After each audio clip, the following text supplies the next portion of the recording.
Bonjour, Martin Séguin pour Parlons Bois. Aujourd'hui, on fabrique un bloc à couteau.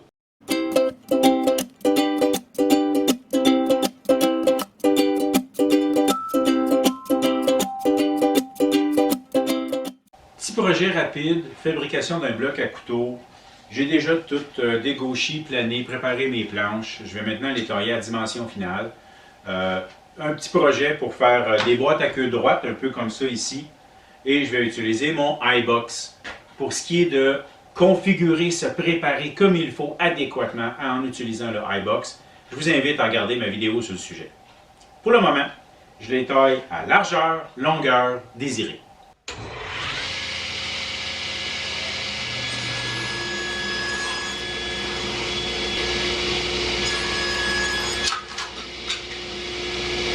Ça s'appelle un kickback, hein?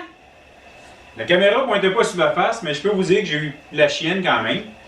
Et le kickback, normalement, se produit lorsque c'est coincé entre la lame et le guide. Là, ce qui se passe, c'est que mon bâti, il n'est pas de niveau. Il penche un peu vers la gauche. Et c'est ce qui a fait que le morceau, un coup coupé, il a simplement pogné dans la lame. Vous avez vu ce que ça fait? Imaginez si le morceau il est plus gros et plus coincé. Attention à vos doigts. Maintenant que tout est ajusté à mon goût, je vais pouvoir procéder avec mes véritables pièces. Pour l'ajustement, regardez toujours ma vidéo où je montre comment le configurer. C'est le meilleur endroit pour y saisir tous les petits détails.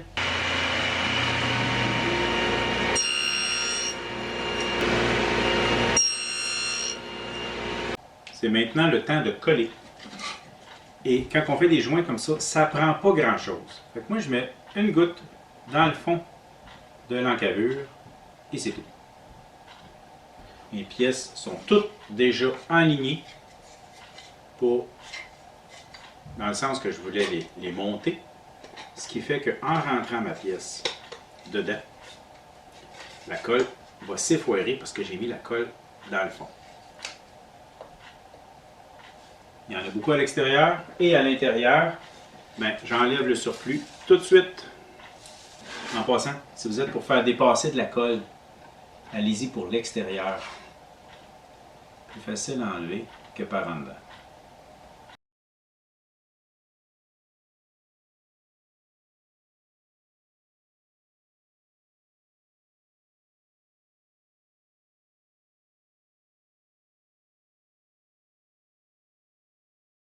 Vous pourriez étendre ça avec un petit pinceau, ça serait aussi très bon. Mais bon, c'est pas une boîte qui va me subir beaucoup de pression, fait que la goutte que j'y mets devrait me suffire. Ah! Et tabarnouche de tabarnouche! Je me suis fabriqué ce petit gabarit qui va me permettre de coller ça bien d'équerre. Naturellement bien coupé. J'ai mis une couche de vernis, comme ça va empêcher la colle de tenir dessus. Et là, il ne me reste plus. Attention de ne pas mettre trop de pression pour pas que les morceaux sèchent d'une certaine manière avec un angle courbé. Donc, je mets une bonne pression pour m'assurer que tout est au fond, mais pas trop. Et voilà, je le laisse sécher, qu'il prenne sa forme. Il est maintenant d'équerre, du moins, je l'espère. C'est le temps de sabler. Mettez pas trop de pression. Il y a du bout de grain, oui, mais pas pour tout. Donc, on laisse la machine travailler.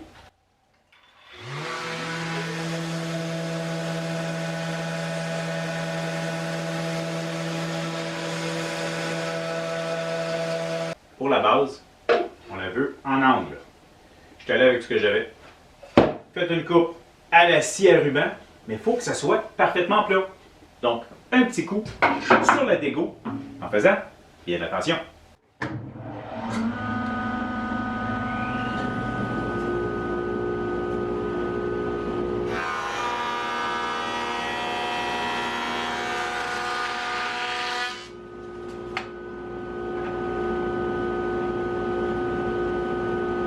Bien beau, là, mais là, ça dépasse. Il faut que je le coupe. Donc, avec une équerre de ce type-là, je suis simplement venu chercher quel était le bon angle et j'ai placé mon bâti en conséquence. Donc, derrière, j'ai fait une coupe en angle, mais devant, ça va être droit. Juste de même, en passant, j'ai eu probablement des petits problèmes d'ajustement. En tout cas, au niveau du résultat, j'ai été obligé de boucher avec du bouche-port, des petites craques. Je ne sais pas si c'est au moment où j'ai fait mes joints ou lorsque je l'ai collé. Ben, en tout cas, il fallait que je bouche les trous avec du bouche-port.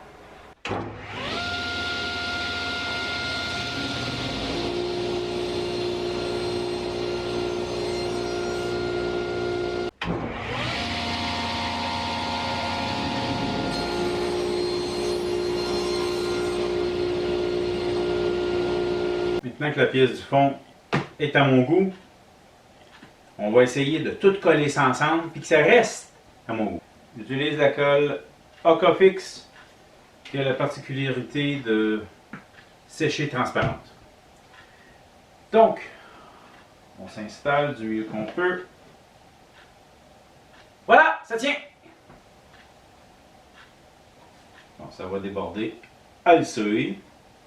Le débordement intérieur, m'inquiète pas.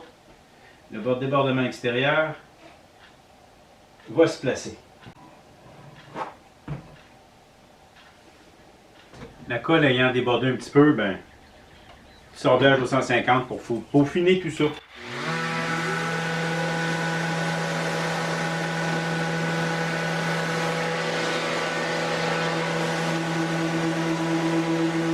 Maintenant qu'il est tout préparé à mon goût, là, ce que je veux faire, c'est de quoi pour tenir mes couteaux en place. La technique que j'ai décidé d'utiliser, c'est des pics à brochettes en bambou, achetés au magasin du dollar, 100 pour une pièce et demie, je pense. J'en ai acheté 1000, j'espère en avoir assez. J'ai déjà un préparé. Ce que je veux, c'est les mettre, premièrement, je veux garder le piquet en haut. Vous pouvez le mettre dans le sens que vous voulez. Je trouve ça plus beau que le piquet en haut, dans le but de rentrer plus facilement mes couteaux. Sauf que là, quand je les achète, ils sont trop longs. Regardez-moi ça, là. Houston, I have a problem. Donc, là, il faut que je les coupe pour les mettre à la bonne grandeur. Et il y a plusieurs manières de faire ça.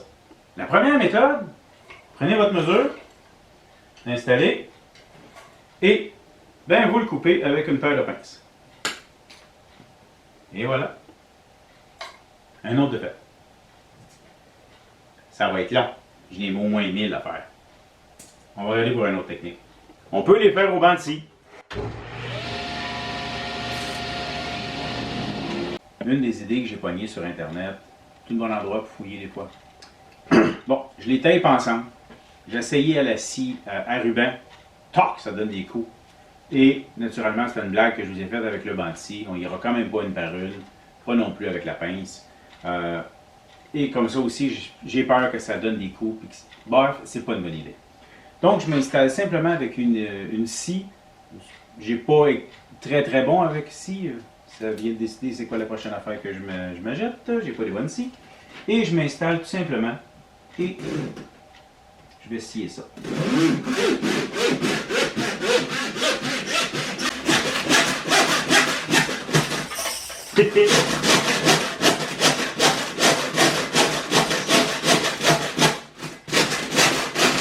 Ah!